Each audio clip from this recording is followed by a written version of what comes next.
Bismillahirrahmanirrahim. Assalamualaikum warahmatullahi wabarakatuh.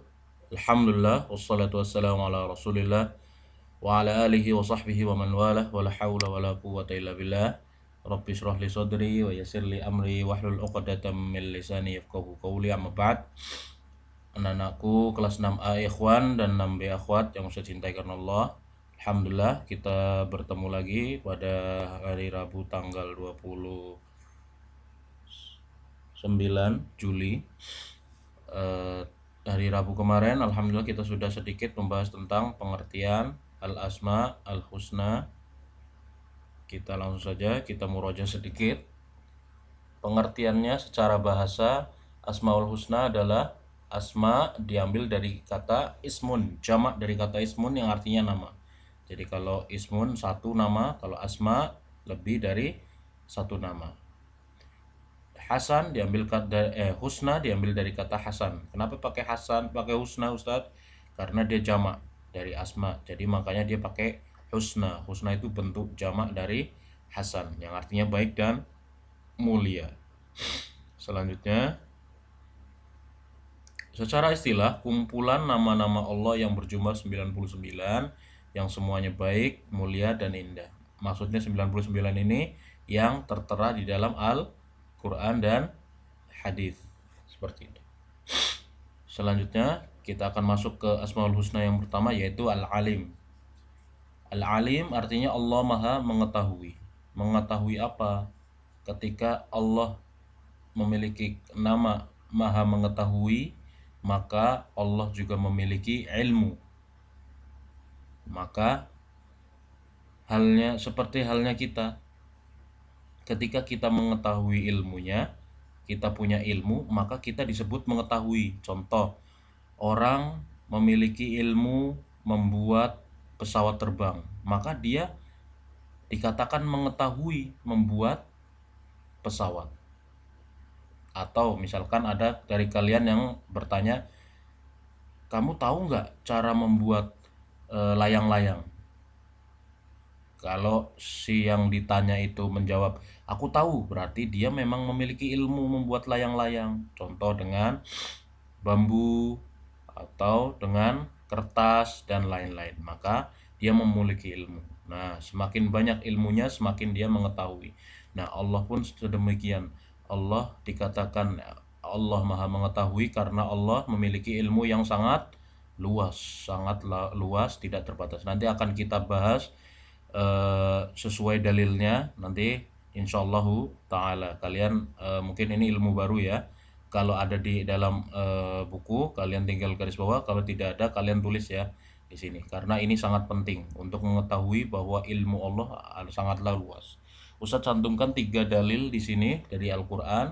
Yang pertama adalah surat Al-Kahfi. A'udzubillahi minasyaitonirrajim. Qul law kana al-bahru midadan likalimati rabbi lanafidhal bahru qabla an tanfada kalimatu rabbi walau ji'na bimithlihi madada. Katakanlah, kata Allah kepada Nabi Muhammad, katakanlah wahai Muhammad, sekiranya lautan menjadi tinta untuk menulis kalimat-kalimat Tuhanku, sungguh habislah lautan itu sebelum habis ditulis kalimat-kalimat Tuhanku, meskipun kami datangkan tambahan sebanyak itu pula. Maksudnya apa? Allah menyuruh Nabi Muhammad SAW berkata kepada para kaum muslimin, sekiranya lautan itu menjadi tinta. Jadi kalau saja lautan itu berubah menjadi tinta, kalian tahu tinta ya. Nah, lautan itu akan misalkan Allah gambarkan lautan ini menjadi tinta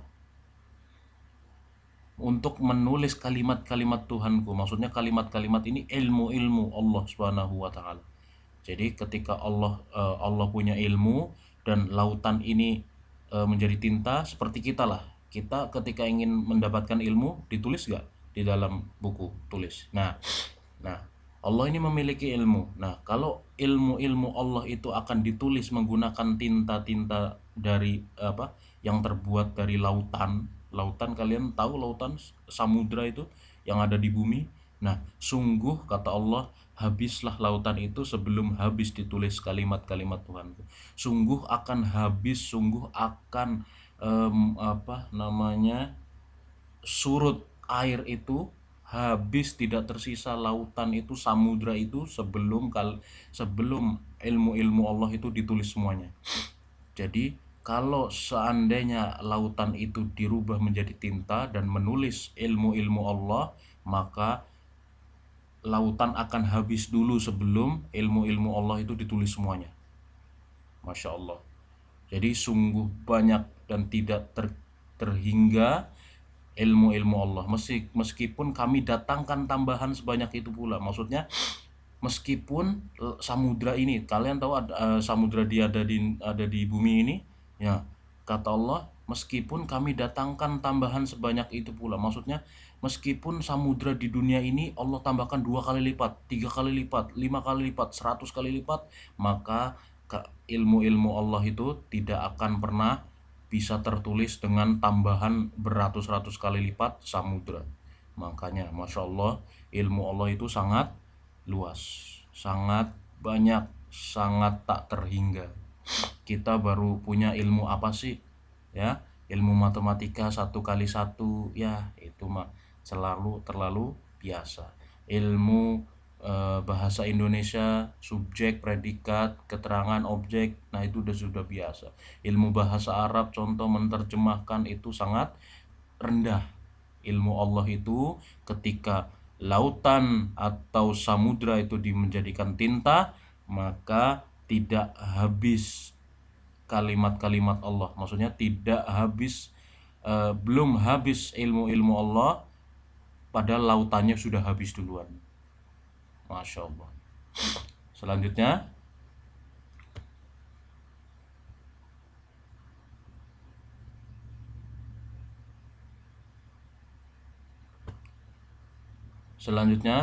Quran surat Luqman ayat 27. Walau annama fil ardi min syajaratin aqlamun wal bahru yamudduhu min ba'dih sab'atu abhurim ma nafidat kalimatullah innallaha azizun hakim. Ini juga hampir sama bunyinya seperti tadi surat Al-Kahfi ayat 109. Dan seandainya pohon-pohon di bumi ini menjadi pena. Nah, ini lebih detail lagi nih, lebih terang lagi nih penjelasannya. Dan seandainya pohon-pohon di bumi menjadi pena. Pena itu adalah pulpen atau alat tulis.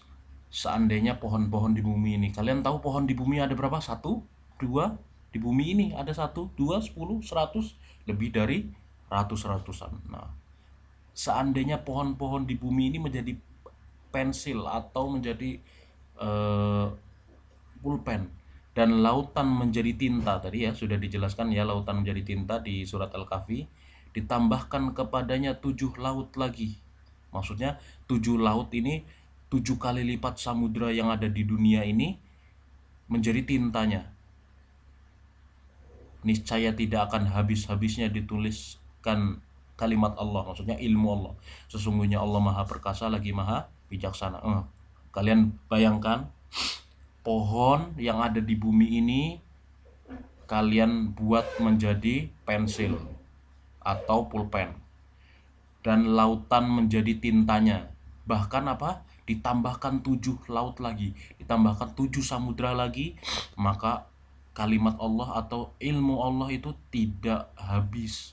Pohonnya padahal di bumi ini misalkan sudah habis, 7 lautan, 7 samudra yang ada di bumi ini sudah kering, tapi ilmu Allah itu belum ditulis semuanya. Masya Allah, sangat luas ilmu Allah Subhanahu wa ta'ala. Lalu Ustadz, kalau ada yang tanya, ilmu Allah itu maksudnya apa sih Ustadz? Nanti kita akan bahas di Luqman, di surat Luqman itu Allah akan menyebutkan beberapa ilmu Allah. Hanya 5 ilmu Allah yang akan disebutkan di surat Luqman, tapi ilmu ini tidak pernah ada yang bisa memiliki. Ilmu apa Ustadz? Ilmu matematika? Ya, kita mah udah belajar. Ilmu bahasa Inggris? Kita mah udah. Ilmu adab, ilmu tahfiz? Kita mah udah. Bukan. Baru 5 saja Allah sebutkan. Kita di muka bumi ini ketika kita berbondong-bondong bekerja sama tidak akan bisa memiliki ilmu itu. Apa Ustadz? Quran surat Luqman ayat 34. A'udzubillahi minasyaitonirrajim. Innallaha 'indahu 'ilmus sa'ah wa yunazzilul ghaitsa wa ya'lamu ma fil arham wa ma tadri nafsum madza taksibu ghada wa ma tadri nafsum bi ayyi ardin tamut innallaha 'alimun khabir. Sesungguhnya Allah hanya pada sisinya lah sajalah pengetahuan tentang hari kiamat. Satu, Allah memiliki ilmu hari kiamat. Kapan hari kiamat tiba? Kapan ilmu sangkakala itu Kapan sangkakala itu ditiupkan? Kapan sangkakala pertama dan kedua ditiupkan? Allah memiliki ilmu itu. Bahkan malaikat peniup sangkakala tidak tahu kapan sangkakala itu harus ditiup. Kapan hari kiamat itu ditiup. Kapan hari kiamat itu akan membangkitkan segalanya. Bahkan malaikat yang akan meniup sangkakala saja tidak tahu. Hanya Allah yang memiliki ilmu hari kiamat. Kapan terjadi hari kiamat? Satu ya. Kira-kira kita punya nggak? Kalau satu bumi ini bekerja sama, kira-kira tahu nggak? Tidak akan tahu. Itu satu.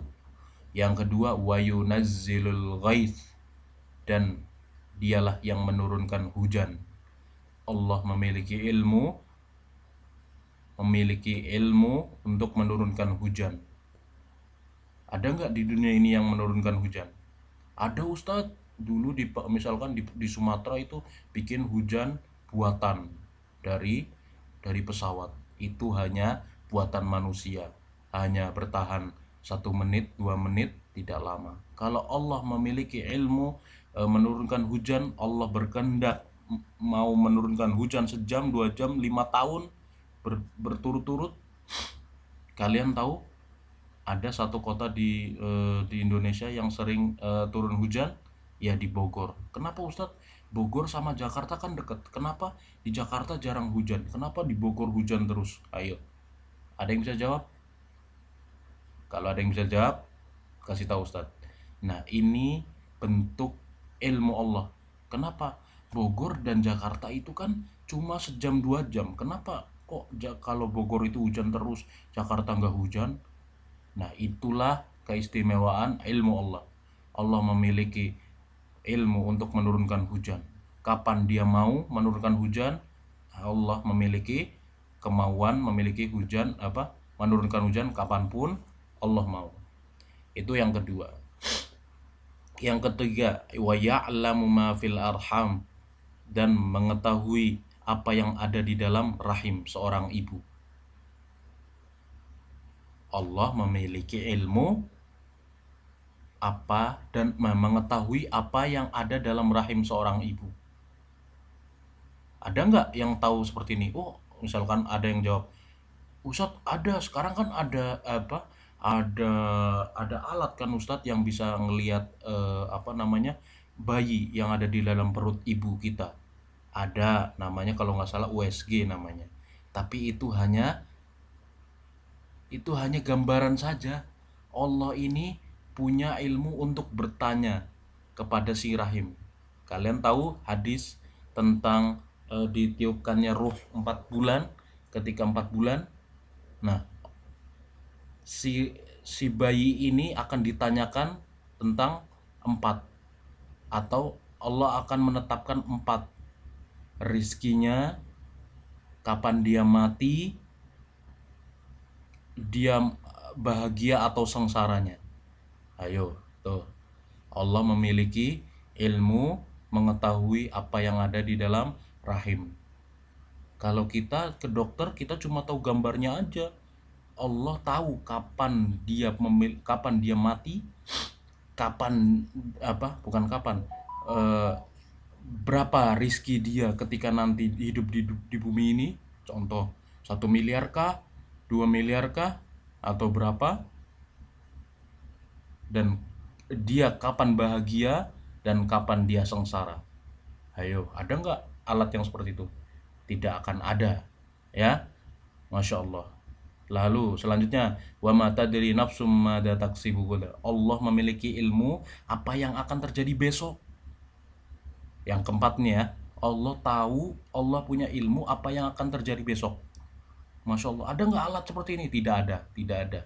Kita nggak tahu, kita hanya berencana, oh besok mau main ke pantai, besok mau main ke Ancol, besok mau main bola. Tapi Allah maha mengetahui, besok akan terjadi hujan, akan terjadi badai misalkan, kita tidak akan pernah tahu. Tapi Allah tahu, besok itu akan terjadi apa, besok akan terjadi apa. Masya Allah, itu yang keempat. Yang kelima, wa ma tadri nafsum bi ayyi ardin tamut. Dan Allah itu maksudnya, dan tiada seorang pun dapat mengetahui di bumi mana dia akan mati. Maksudnya Allah itu memiliki ilmu, Allah itu mengetahui manusia-manusia, makhluk-makhluknya, di mana dia akan mati, kapan dan di mana dia akan mati. Contoh ya, ada orang pengen meninggal, saya mau meninggalnya, naudzubillah, bukan naudzubillah, ada orang ingin meninggalnya di medan perang. Contoh ya, kalian tahu Khalid bin Walid? Nah, Khalid bin Walid adalah panglima yang selalu terdepan ketika perang. Ya, dia ingin bercita-cita mati di medan perang. Tapi kalian tahu di akhir hayatnya di mana dia meninggal? Radhiyallahu taala anhu, dia meninggal di atas ranjang atau di tempat tidur. Subhanallah. Orang berusaha ingin mati di medan perang, tapi ternyata Allah lebih tahu di mana dia akan mati dan kapan dia akan mati. Khalid bin Walid contohnya, dia pengen mati di medan perang, tapi Allah takdirkan dia mati di atas kasurnya. Masya Allah. Jadi dari 5 ilmu itu, ini baru 5. 5 aja kita tidak ada yang bisa. Orang terpintar sedunia ini tidak ada yang bisa memiliki ilmu itu. Satu aja deh, nggak ada yang bisa.